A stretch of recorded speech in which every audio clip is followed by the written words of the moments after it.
ibhizinisi lethu lavelela baba.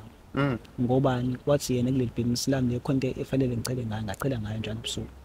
Njengoba ngicela ngayo le business kwangasathengwa ke lapho. Njengoba ngasathengwa nje kwavaleka ekuthenini ilokhuzana yethu iyawa futhi no friendship yethu futhi siyantengantenga vele ngoba yena kwangumuntu kuyena mina ngathi yena kuyena ngiyamthakatha. Ake ngibingelele mbukeli lapha ekhaya. Igama lami ngingumzothule ngwakaShembe Isibongo. Mafafuke njengedangabani sihamba nesihamba umgodi ngawulala.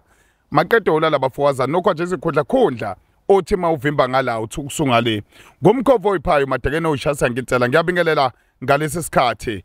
Bingelela kuwena mbukeli lapha ekhaya igama lohlelo sithi uphila kanjani. Le inethezeka TV siyabingelela. Uyasibhalela nawe ngena ku Facebook, ngene ku TikTok, ungene na ku YouTube uyasithola na kanjani. Kakhulukazi mawungena ku Facebook uyakhona ukusi inboxa emva kalokho ukhulume nathi khona la kwinethezeka TV usho ukuthi udaba lime kanjani. I-email ikhona ila escreenini nayo ungangena kuyona khona la kwinethezeka TV khona ukuthi ukhulume nathi. Namhlanje sinayo anonymous esocela ukukhuluma naye njengamanje okuyena ozondlalela udaba lakhe ekutheni ukuthi udaba lume kanjani.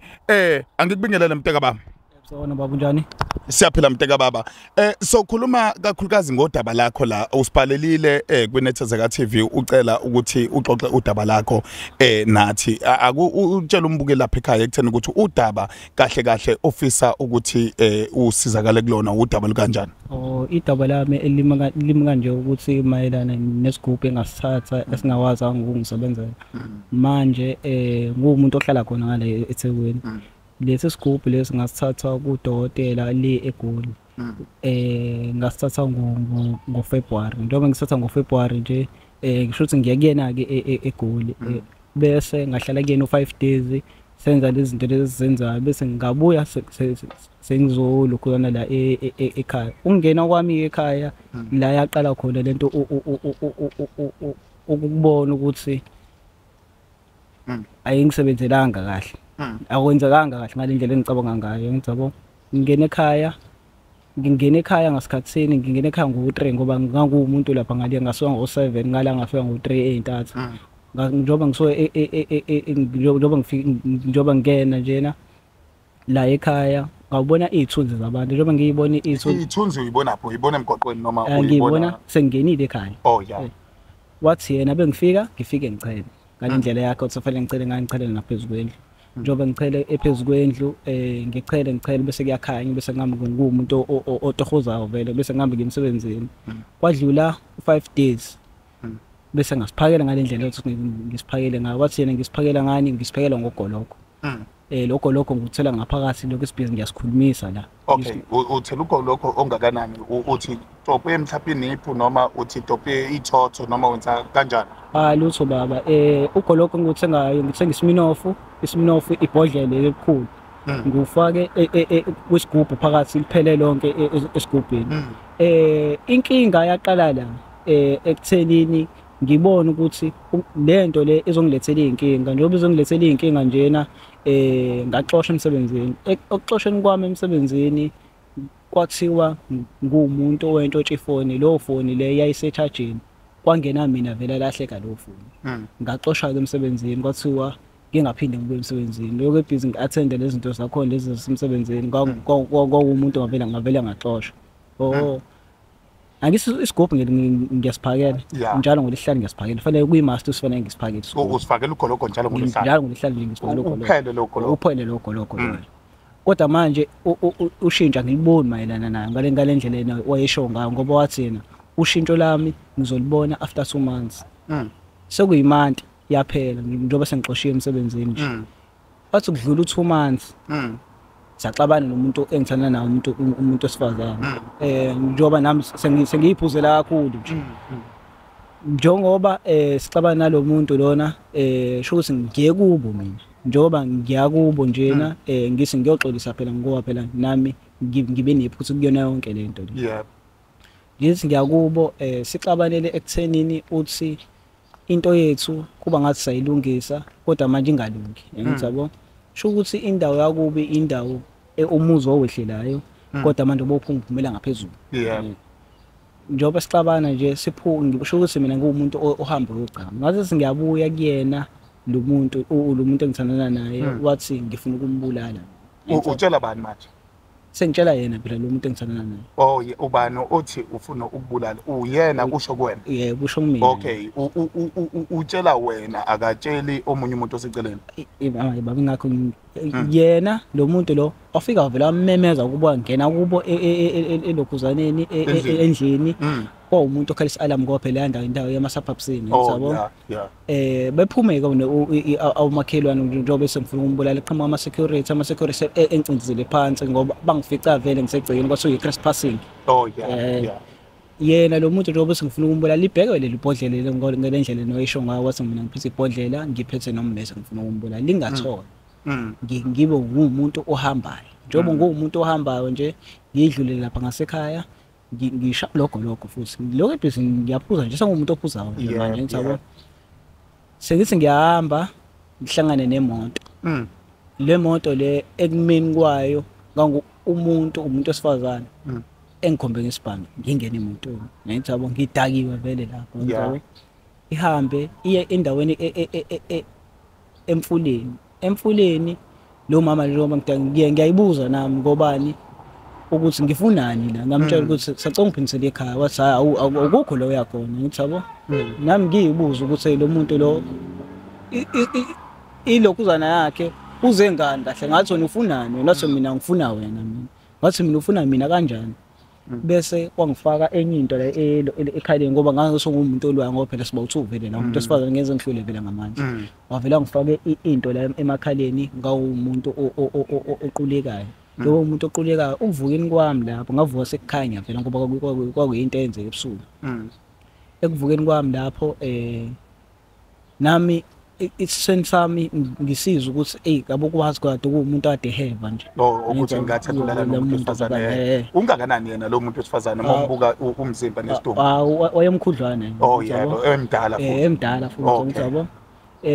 Lo muntu lona shuse njengoba sengivuka ke mina ke engihambe ngikhaya. Manje ngiyaxaya ukusikwenzakaleni manje inkinga ekuthenini njengoba esenginyukubeze ngalendlela le enginyukubeze ngayo nami ngaphethe ngokuthi ngahamba ngovula ikhesi ngiyabo. Njalo bengilala ke ebusuku ngoba vela ngumuntu ongalali vele ebusuku ngoba ngalento yami engayithatha ayingilalise vele ebusuku. Iyenze njani? Sona isigubhu. Ebusuku kwenzakalani model? Ebusuku once ngalala kuvela kushisa iqolo nalento kade siyenzeka lo muntu lo onginyukubeza. Lento leyo suka ihamba lesiswini. Yena lo muntu nalo wesifazane emva kalokho ukukunukubeza kwaba khona into futhi lokho ihamba iswini. Lokho ebhizi ihamba iswini iswini. Yebo baba. Ukhona yini umuntu osuke wazama mhlawumbe kuyena ukuyobheka ukuthi yini lento ehluphayo kangaka? Lutho baba ngakasi ngiye kumuntu ngobani abangani bami engangizwana nabo. Khathi ngifika nesigubhu ingakapheli yona imanti saxabana nawo. Sho ukuthi ngathi ngangise phela kwaphela imanti engababona. Njengoba kuphela imanti engababona sho singababona ke mina nje. Sho ukuthi mina ngathi kubona thogobele wami ngingahambi nani ngidlalela nje. Uyidlale bebaningi ngoba last nina wathi ugobele wami nina ngicindezela. Ngihambe kuumuntu ohamba uthatha ama chips ngithi ngiyabuya kubona bengasho ukuthi lento engiyishilo bahlukumezile inhliziyo. Yahlukumeza umuntu oyedwa vele umngani wami. Yabo. Njengoba ihlukumeza oyedwa umuntu omngani wami sho ukuthi etshela umama wakhe yena wathi uthe mina yena uyathakatha. Ngimtshela ukuthi ngishona nini ukuthi wena uyathakatha ngoba mina ngichaza ngalokho ukuthi wena uyathakatha.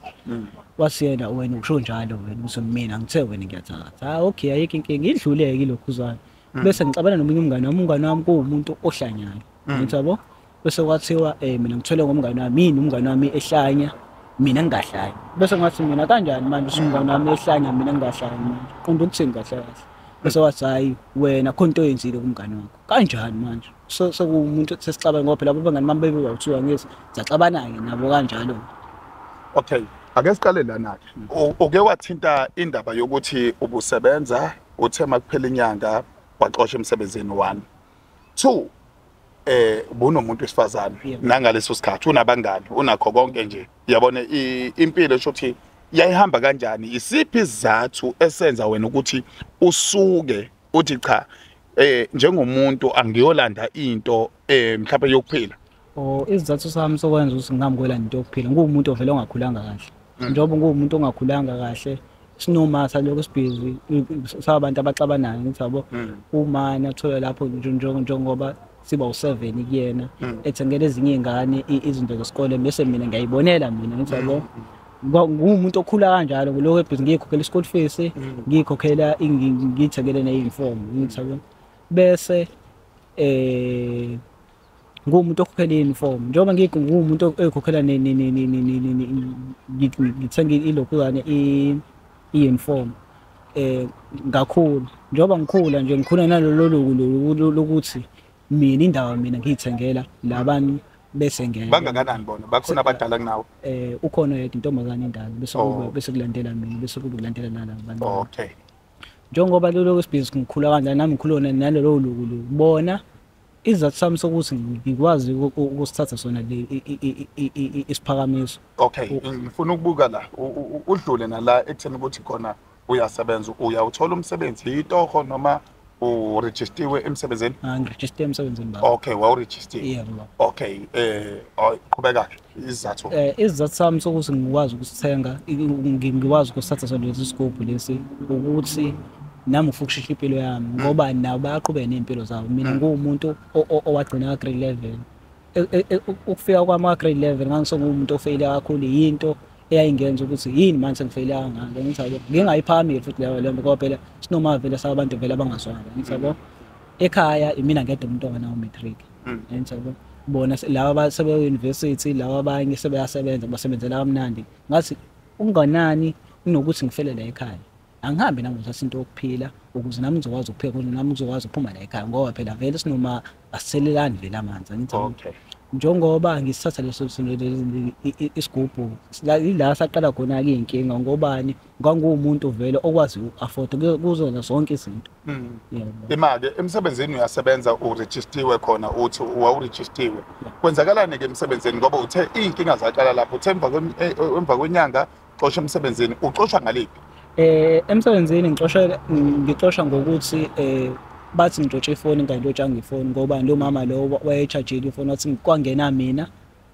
yalahleka ifoni wathi udotshwe ifoni wazi waxoshwa kanjani ngaxoshwa kanjani ingobani yayisiphelile imali ngoba wathi lo baba lo mina umehluko ngizobona nini emva kwa 2 months okay yokuqala lo nyaka uyaxoshwa ngiyaxoshwa emsebenzini eyesibili uyohlukana nomuntu wakho yebo okay ngifuna ukuya lana wasenze njani waqhubeka wasikhulumisa uyamfonela lo baba uyakhuluma naye umtshela ukuthi nakho uqala inkinga ngiyamchazela phela ubaba ngamfonela ubaba njengoba uqala inkinga zokuqala baba sokwenza into kanje wathi ayakhululeka wena enza kanje na athi njengoba sina ngiyenza kanje shuthi mina ngisiphakeli kahle mina ngiyakusona ngingcolile kanjani ngiyakusona ngingcolile ngoba sona fanele ngiyihlambulula ngale zinto lezo wangineza zona bese wathi ayakhululeka uzobona umehluko futhi bese ngathi mina ngize yini kuwena ngizokwazi ukucela kahle ukwazi ukubona ukuthi yini isimo sami ngoba ngiyakuchazela inkinga yami bese wathi hayi ungezi mina ngathi mina kanjani ngoba phela sengikunyezile wathi wena isigubhu sakho sokuqala so15,000 sengikunyezile imali indawo manje usuwenza kanje le mali wayihlanganisa kanjani le mali le ngayihlanganisa ngokuthi ngumuntu odlala idokufela futhi nginingane njengoba nginingane njena kwakuyimali eyokuhlawula ingane lokugeza umuzi wakhona isiqalo sakho imali engangihlanganisile kwaku60 sengithi u6500 njengoba ku6500 ngaqasha istokfela ngoFebruary istofela sami siyabolekisa istofela sami njengoba sibolekisa istofela sami ngicela 15,000 njengoba ngicela 15,000 sokuyimali manje soku20 21,000 yeah ngigibele ngiyekhona eGoli njengoba ngigibele ngiyekhona wathi ubaba nje hayi khulileka uyazi isigubhu sibanana ngimchazela ukuthi mina ngokwami ngokubona kwami amavidiyo akho wathi wena isigubhu siyakhuphulana umbona kephi yena ngimbona einkundleni zokuxhumana uzuyamfonela ngiyamfonela nje umZulu noma wini ngiyacabanga ungumsuthu la umsuthu njengoba ngimbone einkundleni zokuxhumana engichazela ukuthi uyazi isikole sengikuyena ngithi uyazi isigubhu sisemenzana ngimchazela ngithi ngokwami wathi wena sokuqala esokubuyisa idlozi bese uyakwazi ukuphakama bese uzolokhu uzovuselela ngiyena ngithi yabo bese wathi wena okay esami isebenza nayo isigubhu esami isigubhu kufanele ube nebhizinisi njengoba ube nebhizinisi njena wena njengoba ufanele ube nebhizinisi wena lesi isigubhu sami lesi njengoba sisebenzela entweni ekhona vele. Okay, ngifuna ukuya lapho ekutheni ukuthi ngenkathi uqala uyabuya uyasebenza ikhona yini into ebikhona wena owazi ukuthi uzosimama ngayo? Yebo yayikhona ngoba sasivula ibhizinisi nomngani wami lo saxabana naye ukudayisa sinenqola mina inqola. Ngangithi ngizosimamisa zona le business sifake icar wash ngale ndlela nama sesiplane ngayo naye. Yena wayazi ukuthi wena khona uyolandela. Mina ngimtshelanga ukuthi khona into engiyoyilanda ibhizinisi kodwa lali ubani wayemandla kulona wena noma yena? Mina naye ngoba phela sasiku 50-50 mina naye. Kwenzakalaphi yena waqhubeka nebhizinisi emva kwalokho noma kwenzakalaphi? Ibhizinisi lesilavelelawa baba. Ngobani wathi yena kuleli business lami le khonto efanele ngicele ngayo ngacela ngayo njalo ebusuku. Njengoba ngicela ngayo le business kwangasathengwa ke lapho. Njengoba ngasathengwa nje kwavaleka ekuthenini ilokhuzana yethu iyawa futhi no friendship yethu futhi siyantengantenga vele ngoba yena kwangumuntu kuyena mina ngathi yena kuyena ngiyamthakatha. Kodwa manje ngingashongo lokho ngoba ngangisho ugcwele wonke umuntu ngangaqondisa kahle inkulumo yami. Sasixabaniswa yilokho ngamtshela ukuthi indaba ungashongo mfethu ukuthi wena ngalendlela engisho ngayo wena kuwena iyaphila kuyona kuwena enhlizweni kunokuthi wena uhamba utshela umngane wakho lonto ngoba umngane wakho uzothi wena ngendlela yakho ukuthi wena uyizwa kanjani lonto leyo. Ngizwa kahle ngifuna ukuthi sicacise futhi lento siyibambe kahle ngoba egcineni uma uthola usizo layo yonke lento ngoba iyahlupha kumanje unento ehambisweni angithi unento eseqolo okuyiyona ebuyihambe eqolo ukushisa iqolo othi akukulalisa ukushisa nalento esuke ihamba esiswini le owayithola ngumuntu wesifazane lo wakhomba ngenxa ukuthi uphuzile wawulala nawe ngenkani sho ukuthi wakudlwengula kahle kahle wena wayivula icase ngangayivula ekhaya bazi lokho ukuthi wadlwengula ngabachazela ekhaya kodwa manje abayithathanga yona phezulu lonto ngoba vele bathi hayi inkinga zakho lezo ngithi ngoba phela uma uyayazi uyayazi lonto ngoba ngoba phela sinoma somuntu esingazwani kahle yebo ukhona malume yebo ukhona uwathini malume malume vele wathula phela ngumuntu kahle kahle ekhaya ngumuntu sinomalume siyakwazi ukuzwana siyakwazi futhi ukulalelana kahle sinoma silalelana ngalendlela le elalela zona izingane zakhe ngizabo ngeke ngize ngazi usini le yasixabanise ngayo ngoba nami nginakho ukumbuza ukuthi yini yasixabanise ngayo uzuwenze ngalendlela yakho wenza ngoba lawa abanye uyawazi ubafaka imvezi indaba impilo yami ungayilandele njengalabo abanye. Okay ake sibuye la. Okay uyafika nalento ekhaya ubona izithunzi 1 mawubona izithunzi uyafika wenza ngendlela uyachela ngendlela efanele mawufika khona usuyibekile ekhaya uyibeka kanjani uyibeka phi mawuyibeka imasihlupha isixaka uyabona izinto ziyabhidlika wenze njani ngifuna ucacise lapho. La owathi ngiyibeke khona ubaba ngambuza ukuthi izodinga iroom ngoba phela mina ngumuntu ohlala ekhaya. Wathi hayi khulileke ngiyifaka nasekhaya ngathi kufanele ngiyifake kanjani ekhaya ngoba phela ngiyiphethe ekhaya mina ngiyingane ekhaya angifuni into ezongilethela inkinga bese wathi hayi wena indlela ongena ngayo kuyini uzongena ngayo kuyini bese uhamba uyibeka la ngisho ngathi ikephi lapho wathi uzoyibeka ekhonini ngathi okay ikhona vele indawo la ngisandazela kuyona indawo esekhonini vele ukuthi fanele ngiyimboze yini bengibe nomuntu esifazane wathi vele fanele uyimboze yona vele fanele ihlezi vele imbuziwe ngisho ngathi mina okay ayikho inkinga baba ngoba vele nginawo vele iroom ngaphandle ngoba vele ngangumuntu vele waye afforda vele ngingasathi ngoba ngangumuntu vele ngayakha indlu ngingasathi isigubhu ngayakha indlu bese ngasifaka ngaphakathi isigubhu ngiyabo ngoba ngumuntu vele owakhe indlu ngaphandle njengoba ngumuntu wakhe ngisibekele isigubhu njengoba ngisibeka lesi sigubhu lengalendlela esho ngayo bese ngiyasichelela ngalendlela esho ngayo yena baba njengoba inkinga ngoba ngichazile baba ukuthi zaqala mina ngingena nazo ngiba namaphupho nami engawaqonda engingawaqondi ngiyabo ngumuntu ophupha ugogo kodwa manje ugogo ethi ngiyikhiphe yona lento ngicake ukuthi yini lefanele ngiyikhipha ngiyabo wagcina lapho ugogo ukuthi ukuvela. Okay wasenze njani ke nazi inkinga seyiqalile ke manje siphi sona wenze njani ngoba umuntu uma ezokusiza kwesinye isikhathi kufanele ufike nayo leyo nto ngoba uma usizakala futhi wasicapha Yebo baba ngasigcaba school. Wahlala izinsuku engakhona. Ngahlala 5 days school. Oh, wenza yonke imkhilingane yakho. Yonke imkhilingane khona ebusuku isemini uyena nje ngiyaqhuma, ngiyachatha, ngiyabhalaza. Okay. Okay, wasibeka uphi sona? Ayi isigubhu ngasibeka ekhaya ekhoneni la esho khona ubaba. Wasifanele ngisimboza ngithi. Njengoba ngumuntu osimbozayo afanele njalo ngolesihlanu ngisifaka ugoloko. Okay. Yebo. Njoba njalo ngolesihlanu kufanele ngisifaka ugoloko nje njalo isigubhu lesi. La saqala khona inkinga ngasikhipha emva kwemanti ngisikhipha ngiyosigqibela ngaphandle. Ngeke ngize ngazi ukuthi ngale ndlela esingene ngaso ekhaya into wrong noma ngoba ngiyosigqiba ngaphandle ngenzele ukuthi ngifuna uyibone lezi inkinga lezi ukuthi uzophinda futhi lokho ebhizinisi ngilandela yini. Kanti uzovela zingilandela kakhulu inkinga. Ngenkathi ususikhiphile usasikhulumisa lapha na ehlathini noma wavela wayeka. Ngavela ngayeka baba. Ngenyanga yokuqala. Ngenyanga yokuqala. Okay. Usuhlukenile nowesifazane lapho noma? Sengihlukanile umuntu wesifazane umsebenzi awusekho futhi. Saba. Umuntu wesifazane ngahlukana naye sengisigqibile isigubhu emva ka 2 months. Yebo. La lo 2 months lo yewushilo ukuthi ngizobona ngawo umehluko. Okay. Ngizwa kahle. Usizo lakho ake utshela umbukeli lapha ekhaya. Kufuneka usizo la usizo luthini ongacela kubantu ukuthi bekusize ngapi? Mina usizo lami ngicela ukuthi beyiflash lento ngisayifuna. Okay. Umuntu owaziyo nje ukuyiflasha lento egazini akayiflash. Yebo, ngisacela ukuthi ekwazi ungisiza lapha ekwazi ukuyiflasha. Sikhona isigubhu usigqibile futhi engakwazi ukuxhumana nathi bekwazi ukuthi wena uyiflasha lento and egeze futhi nezidalwa sakini mawukuya ukuthi ukholelwa kuzona. Yebo baba.